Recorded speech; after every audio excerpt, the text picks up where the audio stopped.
Good morning, everyone. Andrew Plank here with Royal LePage and the Vibe Real Estate Group. And today I do not have with me Jean Johnston of the Briar Hill Group, but she is off gallivanting somewhere. So we will do it ourselves today, just me and you. And thanks for joining in. So what we're going to do today is a review of last month's statistics. So today is June 8th. So we're going to look through the main statistics, try and get a sense of what's been happening and where things might be going. Because I'm sure a lot of people have questions about that. There have been some pretty big changes, I'd say. So let's dive into that. Bear with me while I just change up screens here. And so let's first of all just talk about what's happened in the last week before we go into the last month. So in the last week, we had 297 new listings come live compared to 185 properties go pending. Those bars are starting, that purple bar is starting to get further and further, up. It's very unlikely to be equal because usually that means we're selling more properties than we're listing, but we did see that back in 2021. Here we are actually in what I would call still like a mild seller's market, and we're still definitely seeing a lot of properties go pending. We're also seeing, as we go down to the lighter green one, 115 price decreases. So property pricing is still really, really important. And if you're not getting your price, it's time to do an adjustment and bring it in. And still properties are expiring as well. 49 expired. So let's see, 49 compared to 297. So that's 1/6 of properties listed might end up expiring based on these stats. So interesting bits there. Now this actually looks at the month of June, and we're only at June 8th, and the board puts out these stats on June 5th. So we only have 5 days worth of stats for 2023 to compare to 2022, but we can still see that in 5 days we had 95 new unconditional sales. Let's see, 5 times, let's see, average month is going to be, say, 4 weeks in that. So, we're still going to be down probably for unconditional sales unless sales start to ramp up in activity and speed. New listings, 159. Again, much, much lower number of new listings than we were seeing last year. And then active listings were actually up above last year. And that number, I suspect, will continue to see rise a little bit.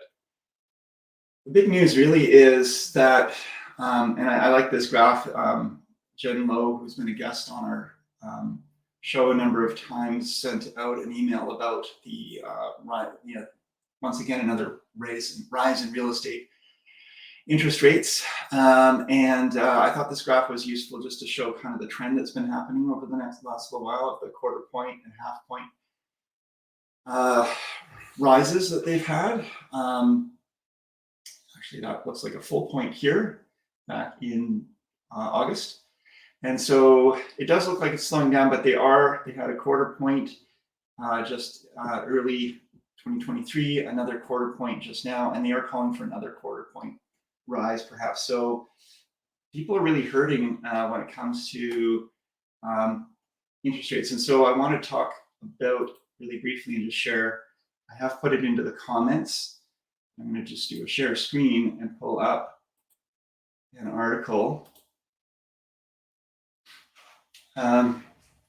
from Canada, from the Financial Post. And it's just saying that, Canadians are walking a financial tightrope as consumer debt does hit records. And people are really starting to feel the pinch and starting to affect I know in Victoria, prices on the island are actually higher than other places as well. We're one of the more expensive places to live. So that's really starting to impact people's spending and their discretionary income. And I suspect that just because we have a world where it's easy to get credit overall, perhaps we'll be seeing people diving into that credit first before we start to see people starting to have to make moves. And certainly people out there who are on mortgages that are coming up for renewal that had maybe a fixed rate might be starting to think about perhaps it's time to sell that home and go into a rental. Who knows? Or maybe sell that home and go somewhere where the prices are a little less pricey. So I suspect we're going to start to see that more in the year, but it is really, really hard to predict the future. And people are always asking me what's going to happen. And I just always have to give the disclaimer that we just don't know. We didn't know how COVID was going to affect things. It was a real surprise that it made the real estate market take off. One of my colleagues who does a lot of looking at statistics and is consistently saying that, and we've all heard this, everyone wants to live on the West Coast. Everyone wants to live in Victoria from Canada. A lot of baby boomers, that curve of baby boomers is looking to move here. And if they have the opportunity and the means, then they will be coming here if they can. So balance, financial hardships against the fact that there's, retirees with maybe no, with fixed incomes, but perhaps, good pensions or have sold their home in Toronto for way more than they purchased it for, and for way more than they can, they can certainly buy a home in Victoria for much less than that. So I suspect we will still continue to see that balancing of the challenges, financial challenges for us mere mortals, and for the folks who are who've done really well for themselves throughout Canada, who might be thinking, they really like the climate and the what's going on here in Victoria. So that's one. So let's go into the stats. And before we do the real estate board stats, I want to bring up just some other stats. So we're going to share these. This shows the last year of activity, and I'm going to sort of concentrate on, let me just pull this up, concentrate on this one first. We can see, so the darker blue is the number of properties that listed in that particular month. The lighter blue are the properties that closed, meaning that they changed hands and financially the title went into their hands. And the reds are expired. And so if we look at each of those trends individually over time, we can see more and more expired from last June. There started to be more expiries through to December, kind of reached a peak for expiries. And now we're seeing less and less because more properties are selling. We're also seeing a trend of more listings coming on as we go April, May, and I suspect this trend will continue. I certainly know that I've got a number of properties going to be listing here in June, and I suspect we're going to see this trend continue to go up. If we look at last year, the trend started to go down from June, July, August for listings. So I kind of think we might buck that trend this time. So so the trend was down. Now we're kind of in an upward trend. We do normally see, as we hit June, July, August, the number of listings going down, the number of sales going down, but I kind of feel like we're going to buck that trend this year. So that's one kind of fun thing to look at. Let's also look at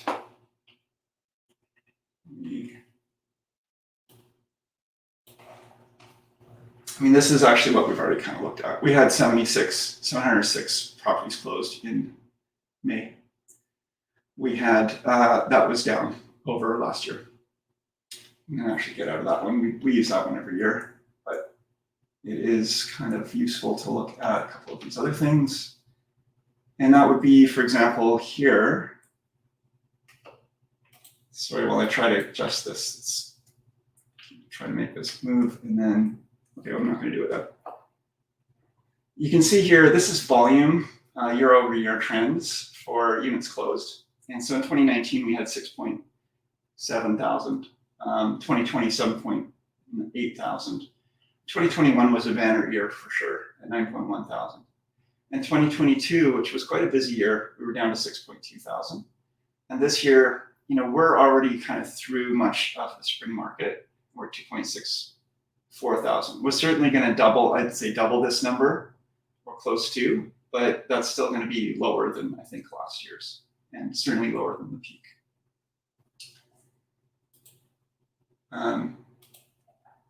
We can also look at price distributions, which is kind of interesting just to see, and developers would find this interesting for sure. This is, of all the properties listing, what properties are kind of hitting, where's the price points that are hitting the most sales? And you can see here there's a sweet spot around the 500, 550,000 sweet spot. That's going to be for condos generally. There's a sweet spot too, just right around the million mark. 950 to 1 million. Just under a million is where you reach the drop-off point for being able to get a CMHC insured mortgage. So that's certainly a piece that is interesting to watch. And then there's these different stratosphere of prices. If you're 1.15 to 1.2 is another little spot there. You can also see that 2 beds, 2 baths, 1,000 to 1,500 square feet. These are the sweet spots for the amount of activity, or I guess where you're seeing the most sales. This isn't about price. This is just about demand. And again, that obviously there's more condos out there. If we were looking just at the single-family home market, these trends would be different. But I've got the whole swath of all properties, and then you can get into the granular in this stuff. If anybody wants to see this graph in more detail, certainly send me a comment, email me directly, and I can share these things with you if you're really want to see that stuff. And yeah, well, I think we'll just sort of go on to the actual real estate board stats from here, but certainly can look at that. So real estate board stats, we had 775 properties sold in the, let's actually change this tab so you can actually see it. 775 properties sold. That's 1.8% more than May 2022. And it's a 21% increase from April of last month. So certainly up over last month, and certainly up over last year. And we are starting to go into the point where, like last year with prices, activity and everything was starting to go down. So, and we're not seeing that trend this year yet, but this most recent interest rate hike is the big question mark, and that could be where we start to see things, pull back again as people get concerned. Single family homes increased 8.7% in sales, not price, sales, over May of 2022. So this is, as Graydon says, the real estate board chair, Graydon Soul. The month of May marks the highest number of sales we've seen since April last year. We are certainly in a moderate seller's market, I would say. He's calling it a return of consumer confidence, staying strong. Uptick in inventory means there's more selection, which is great. I've been talking to lots of buyers about selection, and a lot of people have been on the fence and waiting, and I think this is the time we're going to see the most activity. We will be slowing down in the summer.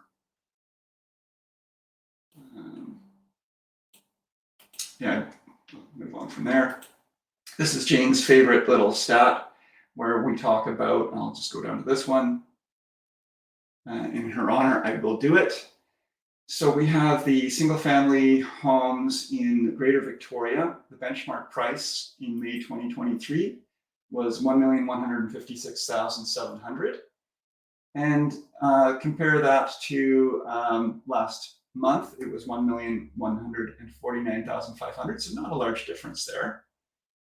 It's definitely down from the index, the benchmark price from May 2022 from last year at $1,277,200. That's down 9.4% over last year. For single families in the core as a whole, 1.297, 1,297,600 is the current benchmark.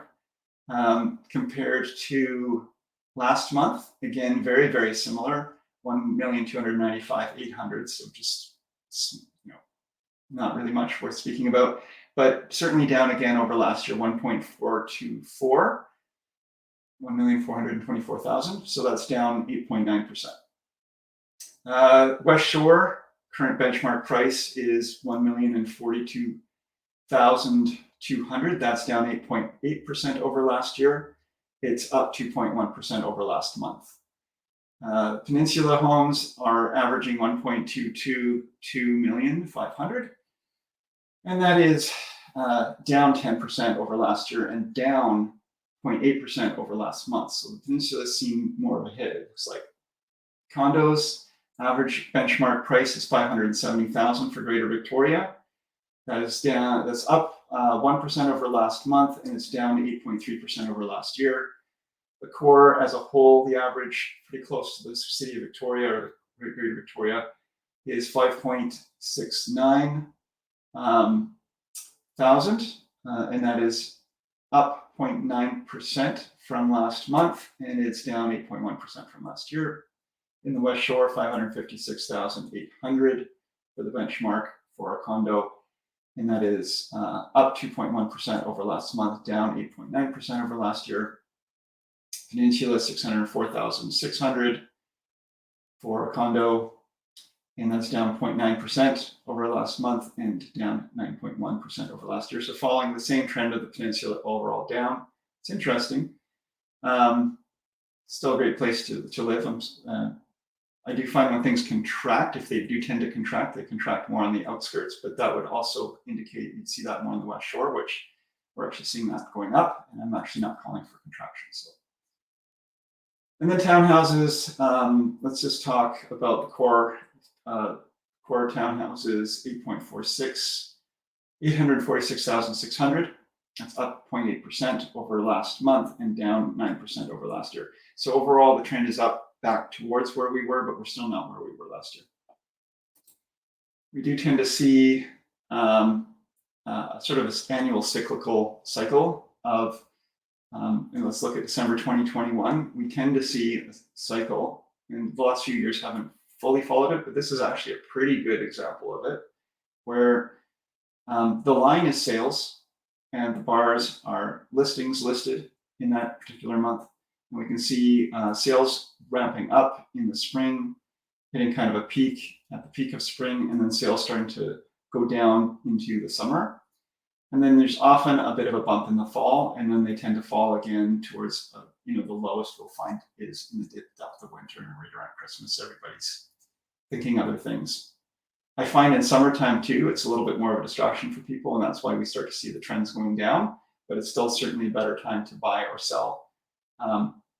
Well, there's reasons for buying and selling in December. You might find a great deal, but this is the actual trends that we tend to see. And this follows a fairly standard trend, although I would say last year we did find the market really started to cut off. So where you can see this ramp up of listings listing, and buyers had waited till May to list, and we would have often found actually this trend would have gone a little higher normally. You can see my mouse there, and then started to trend down actually more in the June, July, whereas we started to trend down much earlier last year. The sales to active listings ratio, this one is interesting. We've been trending up again, and that shows us we're moving towards a more solid market.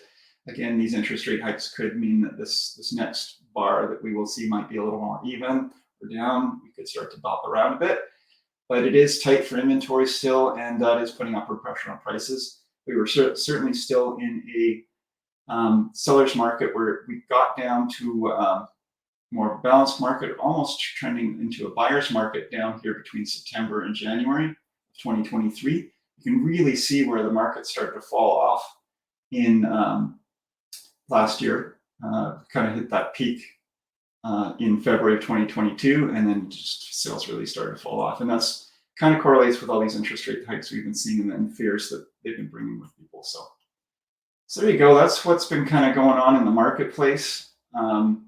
Next week, we will have a guest. We haven't determined the guest yet, but next week we will have a guest. So certainly tune in, and thanks for watching this one. It was very stats heavy, so apologize for that. But if you like stats, then that's what you got. Okay, thanks folks, and we will see you next week. Bye now.